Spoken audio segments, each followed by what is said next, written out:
Shakira, Nora Ephron, Sofía Coppola, Adele, para leer, ver y escuchar.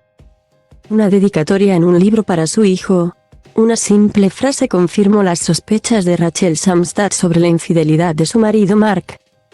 Que no había sido una Dalit de la discreción precisamente. De hecho, se topó con aquellas palabras cuando buscaba pistas en sus cajones. Convencida de que había otra mujer a la que ella no había invitado en su matrimonio. En realidad, lo que más le sorprendió fue que había estado cenando en su casa con su propio esposo, que ya estaba al tanto del tejemaneje hacía unos días y que además le había pedido la receta de la tarta de piña que sirvió en el postre. Mark le confesó que estaba enamorado de su amante, así que ella cogió a su hijo de 2 años y se fue en el puente aéreo de Washington a Nueva York, su ciudad. Estaba embarazada de 7 meses. Así empieza Se acabó el pastel. La célebre novela que Nora Ephron publicó en 1983 y que ahora ha vuelto a las librerías, traducida al castellano por Benito Gómez Ibáñez para Anagrama, a la vez que la colección de ensayos Ensalada Loca de 1975. Ambos títulos habían estado en el catálogo de la editorial hace décadas, pero hasta ahora ya solo se podían conseguir de segunda mano, y con suerte. Este ha sido un buen año para el enorme fandom de la escritora y guionista, porque hace unos meses la editorial Libros del Asteroide rescató No me acuerdo de nada. Otro libro de ensayos que se publicó en inglés en 2010, traducido por Catalina Martínez Muñoz. Fue su último trabajo que publicó en vida, ya que murió 2 años después. La novela tuvo tanto éxito que se adaptó al cine en 1986. Dirigida por Mike Nichols. Los escogidos para interpretar a los protagonistas fueron Meryl Streep y Jack Nicholson, aunque quizá Dustin Hoffman habría sido mejor. Al fin y al cabo, él había interpretado a Carl Bernstein en Todos los hombres del presidente, Alan J. Pakula, 1976, uno de los periodistas del caso Watergate y el exmarido de Nora Ephron. Su infidelidad era un secreto a voces, sobre todo en los círculos cercanos al poder de la Casa Blanca. Así que Ephron decidió tomar las riendas del relato y contarlo todo en su novela. Como siempre, siguió el sabio consejo de su madre: si te resbalas con una piel de plátano, te haces daño y los demás pueden reírse de ti, pero si eres tú misma la que lo cuentas, te haces con el control de la historia y eres tú la que haces reír a la gente. No es un mecanismo que esconda al lector o lectora. En el libro, la psicóloga le pregunta a Rachel, su alter ego, que por qué cree que debe relatarlo todo, y su respuesta no puede ser más clara: porque si cuento la historia, domino la versión. Porque si cuento la historia, puedo hacer reír, y prefiero que se rían a que tengan lástima de mí. Porque si cuento la historia, no me duele tanto. Ephron aireó los trapos sucios de ese marido, incluida la treta de apropiarse de anécdotas ajenas para sus artículos, y del anterior, que también le había sido infiel, de manera ácida y divertida. No puedo compadecerme de mí misma. No aguanto sentirme como una víctima. No soporto estar sin esperanza. No puedo quedarme aquí sentada con toda esta rabia que me hace sufrir y llorar.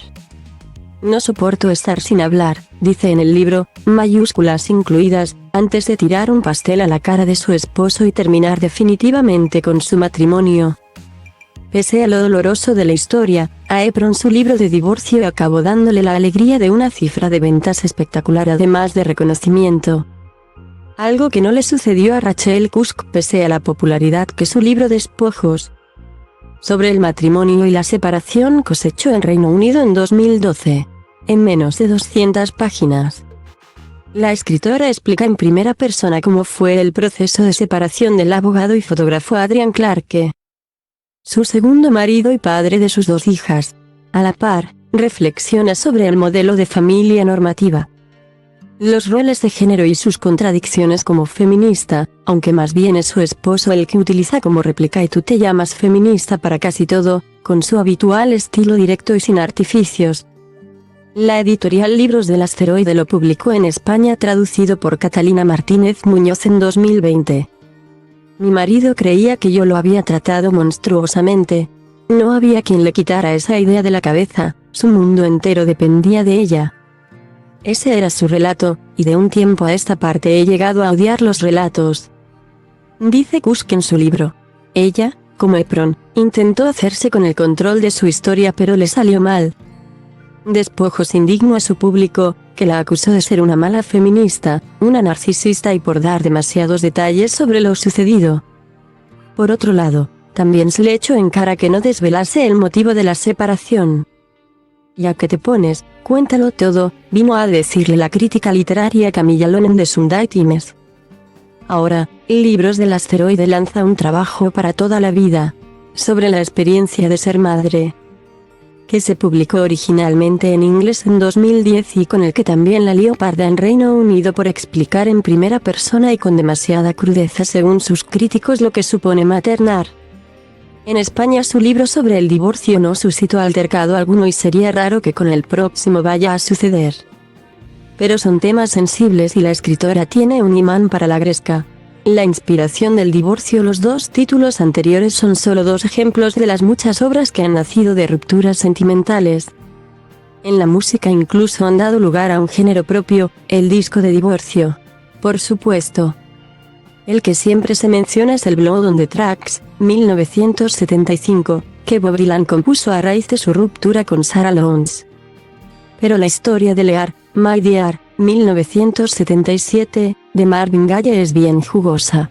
El artista, experto derrochador, no tenía el $1.000.000 que Anna Gordy le reclamaba en el divorcio, así que a su abogado se le ocurrió una solución creativa: le pagaría $600,000, la mitad de los cuales provendrían del adelanto de su próximo álbum, y el resto de las ganancias de dicho trabajo.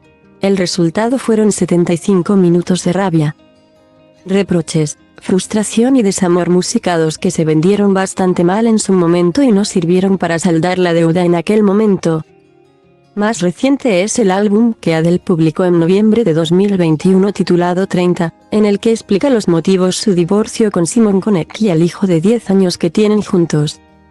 La idea es que lo entienda cuando sea mayor, aunque el principal implicado, su exmarido, no ha tenido que esperar nada para escucharlos en estribillos.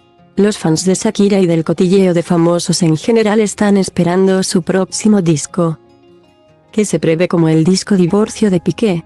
De momento, ha dado un adelanto en forma de canción junto a Rauw Alejandro titulada Te felicito, con versos tan sutiles como: no me digas que lo sientes, eso parece sincero, pero te conozco bien y sé que mientes. En muchas ocasiones, cuando supuestamente se trata de una obra de ficción, los creadores niegan que esté basada en hechos reales pese a que las coincidencias sean más que evidentes. Es el caso, por ejemplo, de Noah Baumbach con su película Historia de un matrimonio, 2019, protagonizada por Scarlett Johansson y Adam Driver. La trama se parece demasiado a su propia relación con la actriz Jennifer Jason Leigh, ahora su exmujer y madre de su hijo, como para no ser autobiográfica. Su ex esposa nació en California y conoció a Baumbach en Broadway. Como ocurre en el filme, estuvieron viviendo en Nueva York hasta que se separaron y Jason Leigh volvió a su tierra con el niño y, como también pasa en la película, el director tiene que cruzar Estados Unidos para ver a su hijo, quien sí declaró haber tomado su propia ruptura como base para un guión fue Sofía Coppola. En 2013, año en el que se divorció de Spike Jonze, estrenó Lost in Translation, en la que la protagonista de nuevo Scarlett Johansson se encuentra sola en Tokio mientras su marido, que es fotógrafo, se pasa el día trabajando. Los escenarios, las situaciones y el sentimiento de soledad que se representan en la película son los mismos que se dieron en la realidad y sentenciaron el fracaso de su matrimonio. 10 años después, Jonze hizo la película Her, que algunos han querido ver como una réplica a la de su exmujer.